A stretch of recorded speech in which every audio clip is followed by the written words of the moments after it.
kita nak bawakan topik kesihatan berkaitan dengan kaedah pembedahan terkini, iaitu kaedah pembedahan robotik bagi kanser kepala dan juga leher. Dan saya difahamkan apabila menggunakan kaedah ini, banyak perkara positif, contohnya dapat mengurangkan tenaga manusia ketika pembedahan, dan juga apabila pembedahan menggunakan robotik dan juga kaedah robotik ini, parut kepada pesakit tersebut mungkin kurang kelihatan atau tidak kelihatan langsung. Jadi untuk kita memperincikan perkara ini, saya bersama dengan Dr. Ahmad Khushairi Khalid, iaitu pakar perunding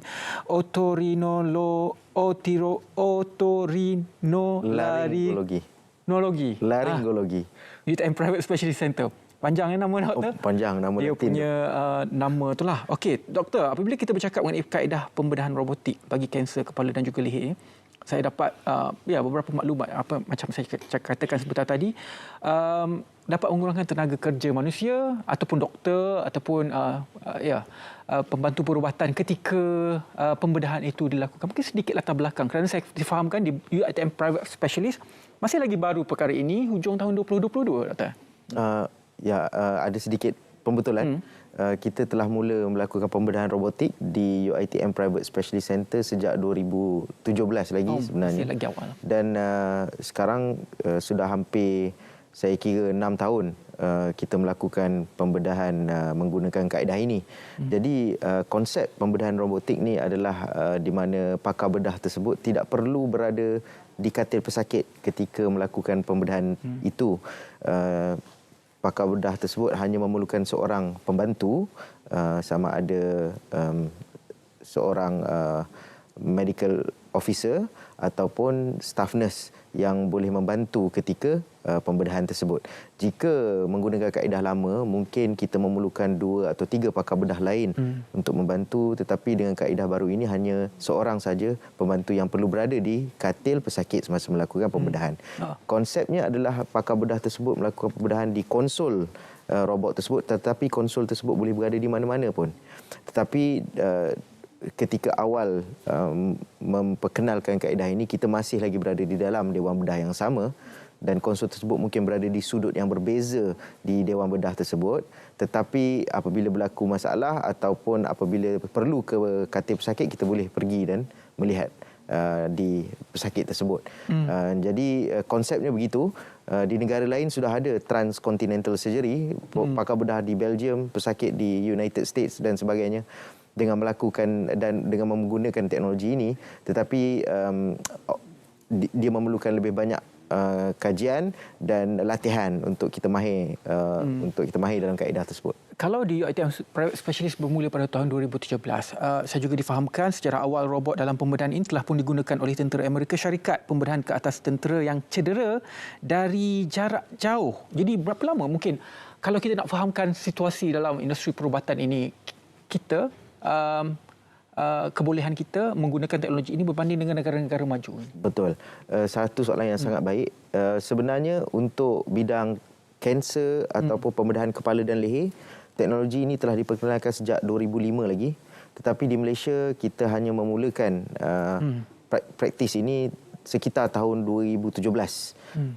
Jadi di situ kita boleh tengok berapa gap tahun kita nak catch up dengan trend of the world.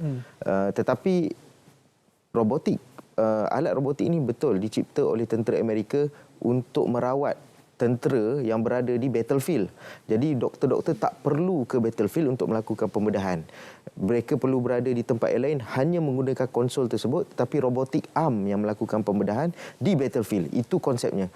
Bila dia evolve sepanjang masa berlalu, dia dah di fine tune untuk menyesuaikan dengan penyakit-penyakit lain, dan specialty lain pun boleh menggunakan teknologi ini. Dan hari ini masih ada lagi perkembangan terbaru. Macam dulu tahun 2017 ada 2 saja pilihan robot, tetapi saya pergi ke conference di Australia baru-baru ini, dah ada 13-14 menunggu approval daripada FDA.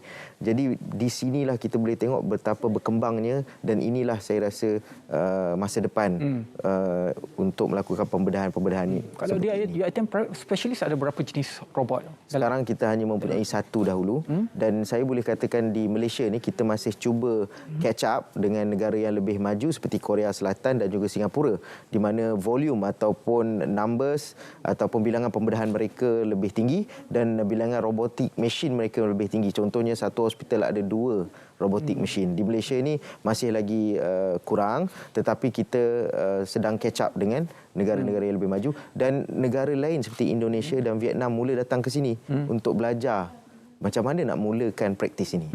Jadi antara pencapaian UiTM Private Specialist adalah pembedahan percubaan pertama yang membabitkan pesakit tonsil yang berusia 5 tahun. Adakah sehingga kini berapa ramai yang telah pun dibedah menggunakan kaedah ini, dan juga dari segi peratusan kejayaan berbanding dengan menggunakan teknologi konvensional ataupun cara konvensional yang perlukan ramai pakar bedah? Baik, kita sudah memulakan praktis ini sejak 2017, dan sepanjang 6 tahun ini kita telah melakukan pembedahan kepada 110 orang pesakit dalam pelbagai penyakit kepala dan leher, dan 110 ini adalah nombor pada masalah kepala dan leher saja.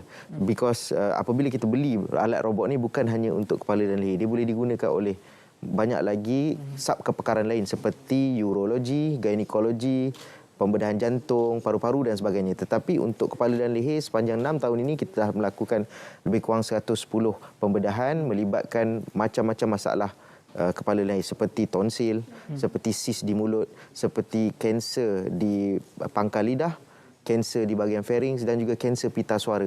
Jadi kegunaan robot ini macam-macam. Jadi kalau kita tengok visual itu, itulah konsol, pandangan konsol, kita boleh masuk alat tersebut melalui mulut, tak perlu bedah melalui leher lagi, dan kita boleh buang ketumbuhan tersebut dengan baik.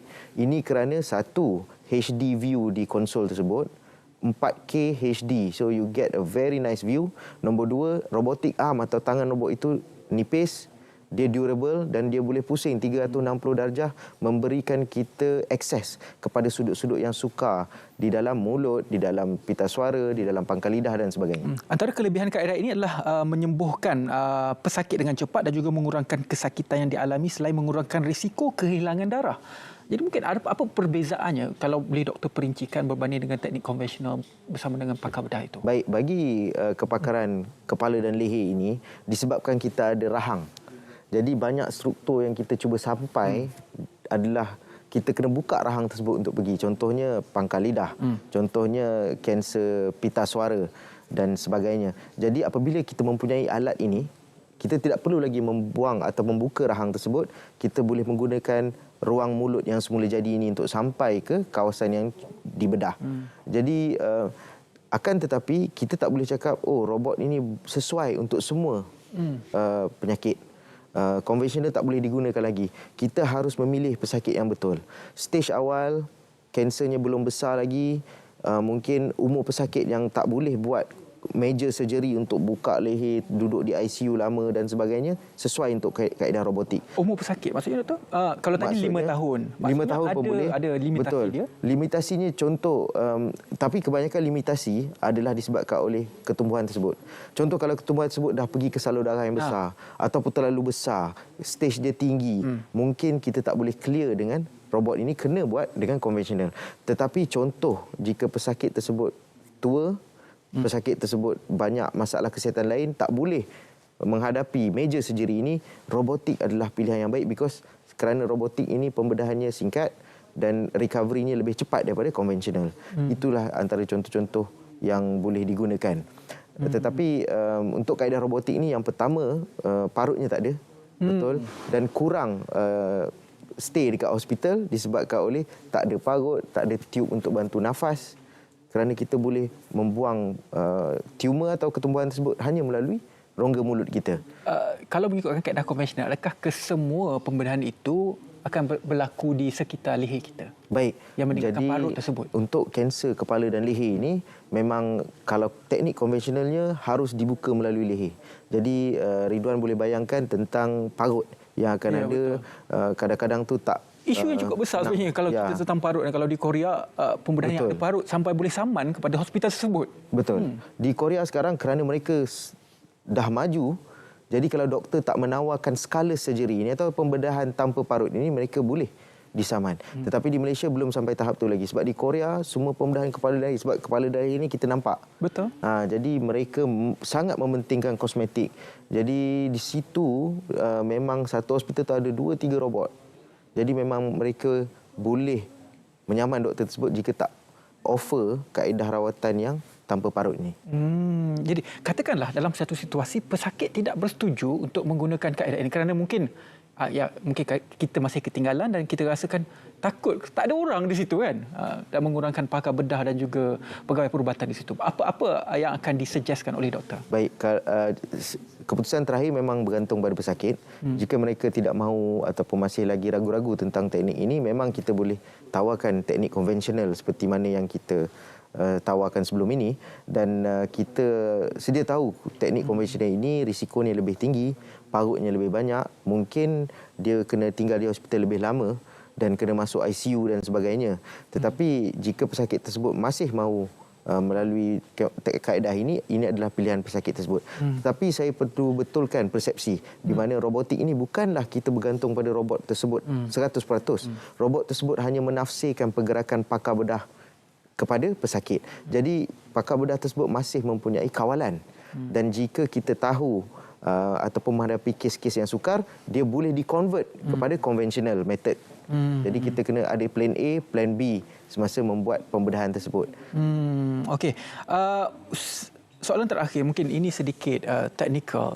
Sistem ini adalah menggunakan sistem Da Vinci yang membabitkan 3 komponen, iaitu pakar pembedahan yang mengendalikan pergerakan melalui imej 3 dimensi yang dipaparkan robot dengan 4 tangan dan skrin paparan berdefinisi tinggi. Mungkin adakah ini 100% robot dan apa fungsi pula pegawai-pegawai perubatan yang berada di sekeliling pada ketika itu? Baik.